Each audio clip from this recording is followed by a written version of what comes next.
Bhakti Path. Please put your hands together as we felicitate Pujya Shri Indresh Upadhyay Ji. A very special Yuva Adhyatmik Guru Samman. A big round of applause, my friends.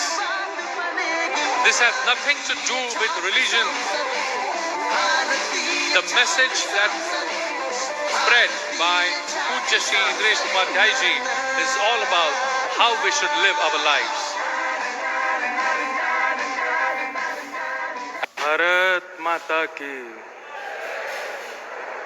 Bharat माता की, भारत माता की. I am so honoured कि मुझे आज यहाँ आमंत्रित किया गया. भारतीय छात्र संसद MIT स्कूल ऑफ गवर्नमेंट की तरफ से आज युवा आध्यात्मिक गुरु सम्मान प्राप्त करके बहुत आनंद की अनुभूति हो रही है. मंच पर विराजमान समस्त गणमान्य सदस्यजन, हमारे युवा भाई बंधु, हमारे यूपी के ऑनरेबल स्पीकर और आप सबके चहेते, और आज जिनको देख के मैं भी बहुत उनका एक प्रकार से मुरीद हो गया, हमारे राहुल जी, उनको भी बहुत बहुत प्रणाम करता हूँ. और आप सब लोगों को अपने हृदय से बहुत बहुत प्रणाम. जय श्री कृष्ण, जय सिया राम. आज परम सौभाग्य मिला कि आप सबके मध्य में आने का अवसर मिला है.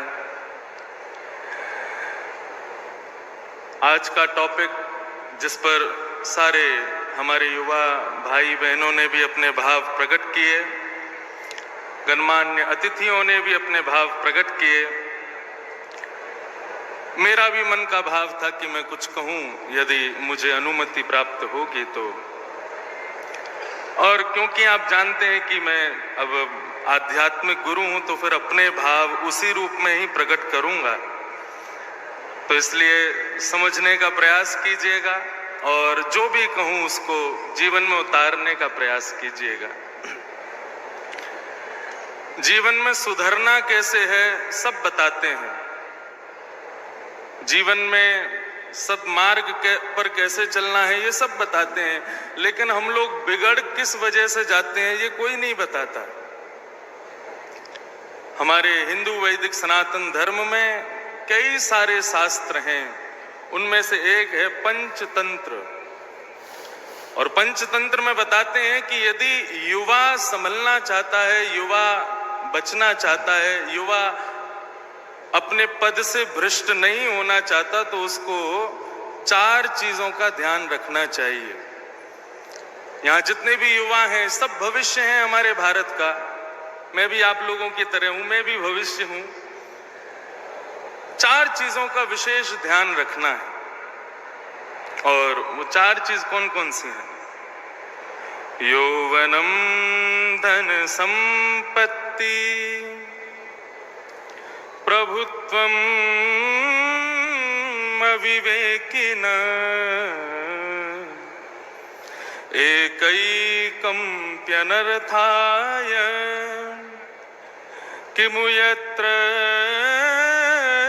चतुष्टयम्. 4 बात. सबसे पहला, युवावस्था, यहीं पर बिगड़ोगे यहीं पर संभलोगे. दूसरी बात, युवावस्था में भी बहुत धनवान हो जाना. तीसरी बात, प्रभुत्व. प्रभुत्व मतलब बहुत अधिकार मिल जाना. युवावस्था का होना, धनवान होना और बहुत से अधिकार प्राप्त हो जाना, ये 3 चीज का साथ होना. और चौथी बात, अविवेक का होना, विवेक ना होना. ये 4 चीज जिसके अंदर हो जाती है वो अपने स्थिति से गिरेगा, उसका नाश निश्चित है.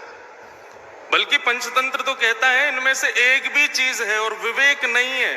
आप युवा हो लेकिन विवेक नहीं है, आप धनवान हो लेकिन विवेक नहीं है, आप प्रभुत्व है, आपके पास बहुत सारे अधिकार हैं, लेकिन विवेक नहीं है, तो आप निश्चित ही अपने पद से भ्रष्ट हो जाओगे। लेकिन यहाँ बैठे इतने सारे लोग हैं, सब अपने आप झांक करके देखो, हम सब पे ये चारों चीजें, हम युवा भी हैं, हम धनवान भी हैं, हमको अधिकार भी प्राप्त हैं, लेकिन चौथी चीज बहुत जरूरी है, हम विवेकी हैं कि नहीं। विवेक का मतलब क्या है? सद असद का ज्ञान होना, सही गलत की पहचान होना। अभी हमारे राहुल जी कह रहे थे कि एक सोच बन गई है कि आध्यात्मिक होना या कथाएं श्रवण करना, मंदिर जाना, ये सब 50 के बाद में हम लोग करते हैं। एक मेरी बात बहुत ध्यान से सुनिएगा, 50-55 के बाद में की गई भक्ति या किया गया आध्यात्म ठीक उस प्रकार है जैसे घर में आग लग जाए और आप उस आग को बुझाने के लिए कुआं खोद रहे हो। जब तक कुआं खुदेगा, पानी का स्रोत आएगा, जल करके घर जल करके नाश हो जाएगा। इसलिए भक्ति 55 का विषय नहीं है, भक्ति बचपन का विषय है। आध्यात्म 55 का विषय नहीं, आध्यात्म बचपन का विषय। और उसमें भी आप लोग जिस जगह रहते हो, महाराष्ट्र, श्री ज्ञानदेव की भूमि, श्री नामदेव जी की भूमि, श्री तुकाराम जी की भूमि, सबने बाल अवस्था से ही अध्यात्म को जीवन में ला करके और जीवन की कितनी ऊंचाइयों को प्राप्त किया।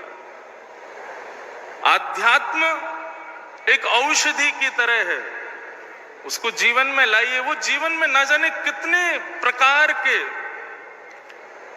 पतन होने वाले स्थानों से आपको बचाएगा। इसलिए उसको जीवन में लाना बहुत जरूरी है। मैं भी एक बहुत छोटी अवस्था से कथाएं कर रहा हूं, परंतु जीवन में सदा एक प्रसन्नता, एक आनंद, एक खुशी का अनुभव करता हूं। इसलिए जितने भी हमारे युवा हैं, चाहे वो पॉलिटिकल हो, चाहे वो इंजीनियर हो, चाहे वो किसी भी क्षेत्र में आगे बढ़ रहे हो, आध्यात्म को अपने जीवन में एक स्थान दो। और मुझे बहुत खुशी है कि MIT यूनिवर्सिटी और हमारे राहुल जी, उनके पूज्य पिताजी, वे इस चीज पर विशेष ध्यान दे रहे हैं कि आध्यात्म को साथ लेकर के युवाओं को उनके जो एम्स हैं उनकी ओर उनको अग्रसित किया जाए। मुझे बहुत प्रसन्नता है कि आज मुझे यहाँ बुलाया गया। अब समय कम है, सब लोगों को भी समय देना है, परंतु अपना भाव विराम दूं उससे पहले हमारे श्री नरसिंह मेहता जी एक बात कहते थे जिसको श्री गांधी जी ने कोट किया, और गांधी जी ने उसी बात को कहकर के विश्व में एक अलग जगाई।